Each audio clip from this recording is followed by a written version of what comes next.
Bonjour à tous, je suis Anaïs Vuagnou, vidéojournaliste pour Mon Quartier Québec et aujourd'hui, en ce 14 février, en cette journée de Saint-Valentin, je me suis intéressée aux personnes porteuses d'un handicap, qu'ils soient physiques ou mental. Je me suis intéressée à eux à travers leur vie personnelle, mais aussi leur vie amoureuse et leur vie intime, à travers un portrait, des entretiens que je vous laisse découvrir tout de suite.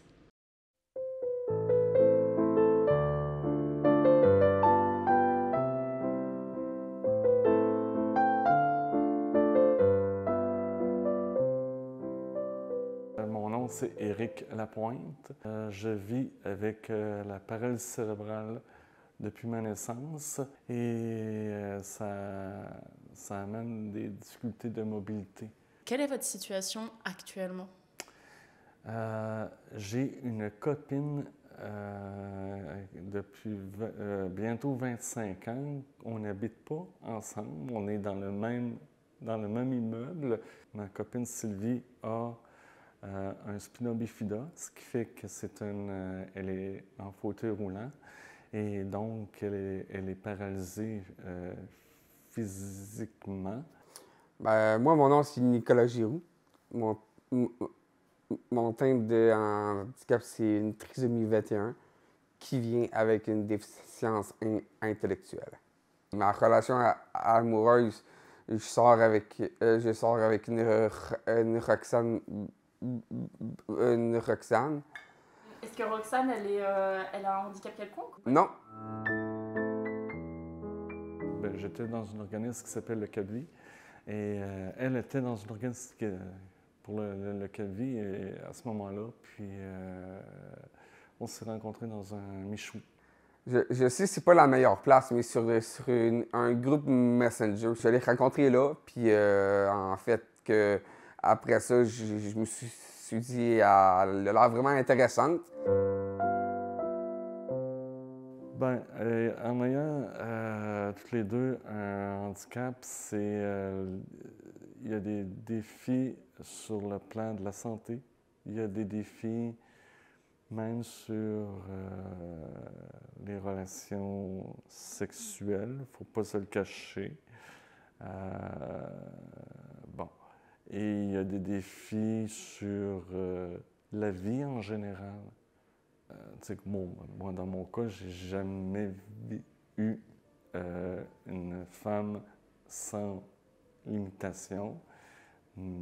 Peut-être parce que j'étais pas à l'aise, peut-être parce que j'ai pas rencontré non plus quelqu'un qui, mais en même temps, il faut que tu sois bien avec toi-même pour être capable de vivre une relation amoureuse, que ce soit avec une personne avec handicap ou sans handicap. Oui, c'est vrai que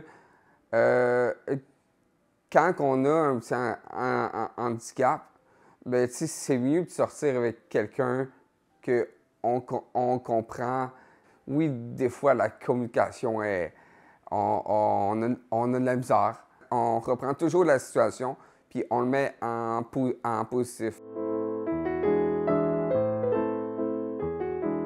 Un des tabous qui est très important au niveau de la sexualité, c'est de croire que moi, ma situation physique, je ressens tous mes organes génitaux. Mais ça ne veut pas dire que je ressens de la même façon que la personne qui n'a pas de paralysie. Mais dans le cas de ma copine, elle ressent, comme son corps est paralysé, elle ne peut pas. Je touche la cuisse, elle ne sent pas. C'est sûr que c'est plus haut. Même nous, des fois, quand on commence à avoir des relations sexuelles, on n'est pas sûr de nous parce que, on ne sait pas qu'est-ce que notre corps va faire. Moi, je me suis déjà fait dire par des gens sans handicap, c'est quoi avoir une relation sexuelle avec une personne handicapée. Je me souviens d'avoir répondu, c'est différent.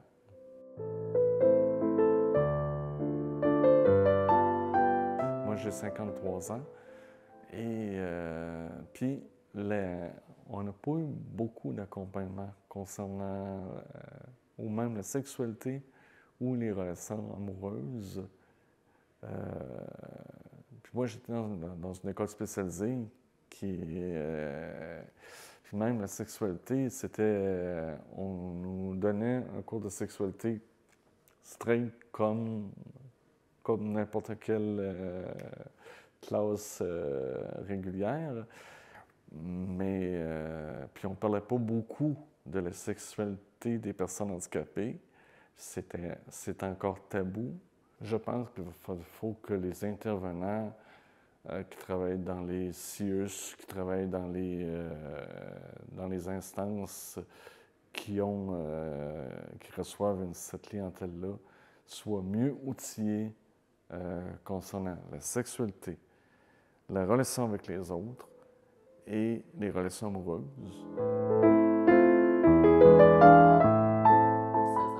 Est-ce que tu vas faire quelque chose avec Roxane?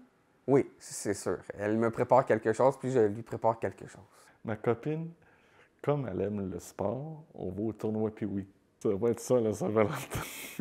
elle est une fan de hockey, de baseball et de football plus que moi. Ça, je n'ai jamais compris cette situation-là, mais je trouve ça drôle plus qu'autre chose. Est-ce que tu es très amoureux de Roxane? Ça paraît-il juste un peu? Oui.